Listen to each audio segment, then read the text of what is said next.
अपने पूरे देश में एकमात्र यूनिवर्सिटी है पॉपुलेशन स्टडीज़ के लिए, उनका धन्यवाद देना चाहिए सबको। डॉक्टर जेम्स हैं, प्रोफेसर दास हैं, उनके सहयोगी हैं प्रोफेसर नंदिता, अच्छा ऑर्गेनाइज़ किया है। इससे अपने पड़ोसी देश हैं उनको भी यह है। तो अपने को एक ये भी मालूम है इशू कि पड़ोसी देशों में से भारत की आर्थिक परिस्थिति ज़्यादा अच्छी है, तो ये नेचुरल फिनोमेना होता है। बम्बई की आर्थिक परिस्थिति ज़्यादा अच्छी है तो बम्बई में लोग आएंगे, महाराष्ट्र की ज़्यादा परिस्थिति तो महाराष्ट्र में आएंगे, या गुजरात में आएंगे, या तमिलनाडु में जाएंगे, या केरल में जाएंगे, ऐसा।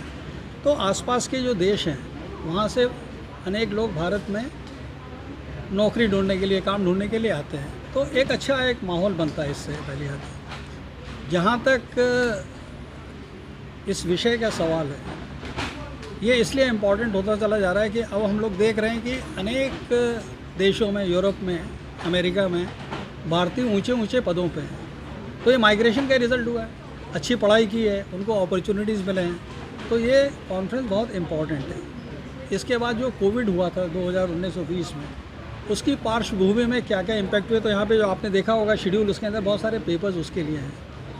तो बड़े समय से ये की जा रही है, और IIPS का और ILO का, जो कि अंतर्राष्ट्रीय संगठन है जिन्होंने इसमें मदद की है, वो पार्टिसिपेट कर रहे हैं। उनके डायरेक्टर यहाँ पे आए हुए हैं, उनका सबका धन्यवाद देना चाहिए। सर, आप राज्य के सचिव भी रह चुके हैं महाराष्ट्र के, क्या लगता है स्टेट में जो माइग्रेशन होता है उसको रोकने के लिए, या फिर अगर वहीं रोजगार उपलब्ध हो तो कितना अच्छा हो जाए, क्या लगता है? तो आपने जो सवाल किया वो दो तरह के सवाल हैं। रोकने का कोई कानूनी प्रावधान नहीं, सबको अपने स्वतंत्रता है मूव करने की भारत के किसी भी प्रांत में। तो लेकिन आपका दूसरा सवाल बहुत इम्पोर्टेंट है, और ये सब जो राज्य शासन है, केंद्र शासन है, वो एड्रेस करने की कोशिश अपने अपनी तरफ से कर रहे हैं कि लोगों को स्थानीय क्षेत्र पे लोगों को काम मिल जाए, एजुकेशन मिल जाए, नौकरी मिल जाए, एग्रीकल्चर मिल जाए।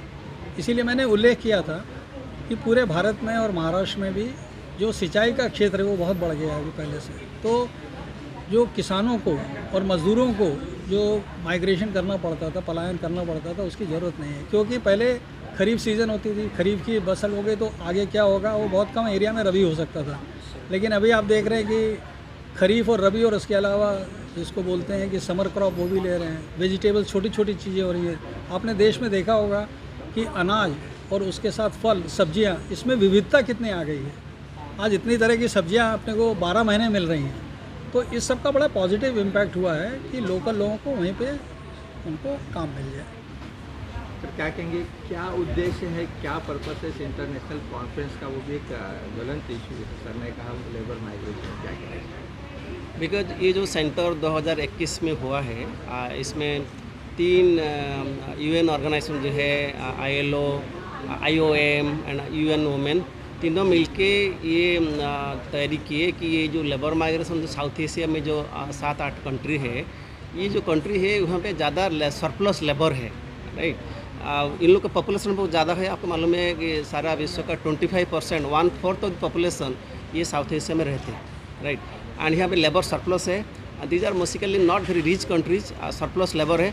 इसलिए क्या है, यहाँ से ज़्यादातर आदमी बाहर जाते हैं काम करने के लिए। जैसे मिडल ईस्ट के जितना जो और GCC कंट्रीज है, जैसे UAE है, सऊदी अरेबिया है, ओमान है, कतार है, दोहा है, ऑल दीज कंट्रीज़ में around 60 to 70, 80% people are from south Asian countries, right.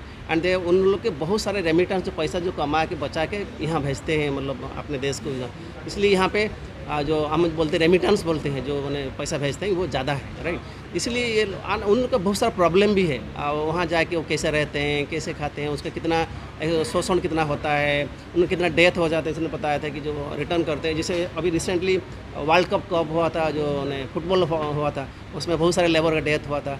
तो इन लोग का कंट्रीब्यूशन उन्हें डेस्टिनेशन कंट्री जहाँ जाते हैं वहाँ पे उनका इकोनॉमिक डेवलपमेंट कंट्रीब्यूशन है, और वो जो पैसा भेजते हैं वहाँ भी अपना जो ओरिजिन कंट्री में वहाँ भी डेवलपमेंट होता है। इसलिए ये बहुत बड़ा मुद्दा है, ये जो लेबर माइग्रेशन ग्लोबली ये बहुत बड़ा मुद्दा है। एंड साउथ एशिया में ये सबसे बड़ा इम्पोर्टेंट फैक्टर है। इसलिए ये जो 3 ऑर्गेनाइजेशन जो है, ये IIPS को चुने कि यहाँ पे एक सेंटर, परमानेंट सेंटर सलाम बोल के south Asia centre for labour mobility migrant बनाए। और इसमें हमारा जो 7 कंट्री है, और 7 कंट्री का एक यूनिवर्सिटी उसमें पार्टनर है। जैसे हमने बताया IIPS है इंडिया से, पाकिस्तान से SDPI सलाम इस्लामाबाद है, बांग्लादेश से रामरू है ढाका में, IPS श्रीलंका कोलंबो में है, नेपाल काठमांडू में सेसलाम है, प्लस वो हम लोग को एक अमेरिकन यूनिवर्सिटी कैलिफोर्निया बार्कले वो भी हमारे साथ जुड़े हैं, और एक UN यूनिवर्सिटी नेदरलैंड है UNI मेरिट, वो भी हमारे साथ। तो 7 यूनिवर्सिटी 7 कंट्रीज हैं। अभी फ़िलहाल हम जोड़ के साथ में ये लेबर माइग्रेशन मुद्दा पर काम कर रहे हैं। हम लोग रिसर्च पेपर लिख रहे हैं, डाटा सर्वे कर रहे हैं, कॉन्फ्रेंस कर रहे हैं, सेमिनार कर रहे हैं, पॉलिसी ब्रीफ बना के पॉलिसी मेकर्स को हम सेंसिटाइज कर रहे हैं इशू के बारे में। ये जो कॉन्फ्रेंस का लक्ष्य जो मकसद में है कि जितना हम साउथ एशिया और वर्ल्ड में एशिया का ऊपर लेबर माइग्रेशन काम कराते हैं, सबको बुला के हम एक डिस्कस करेंगे, इशूज़ हाईलाइट करेंगे और पॉलिसी मेकर को सेंसिटाइज करेंगे, और इसको दैट ये जो लेबर माइग्रेशन हो रहा है ये अच्छी है, इसको रुकना नहीं चाहिए, लेकिन उसको कैसे बेहतर कर सकते हैं, उसको लाइफ को कैसे सेव कर सकते हैं, how to make it more decent, how to make it more safe, how to protect the rights. इस इशू का ऊपर हमने 3 दिन में उसका ऊपर चर्चा करेंगे।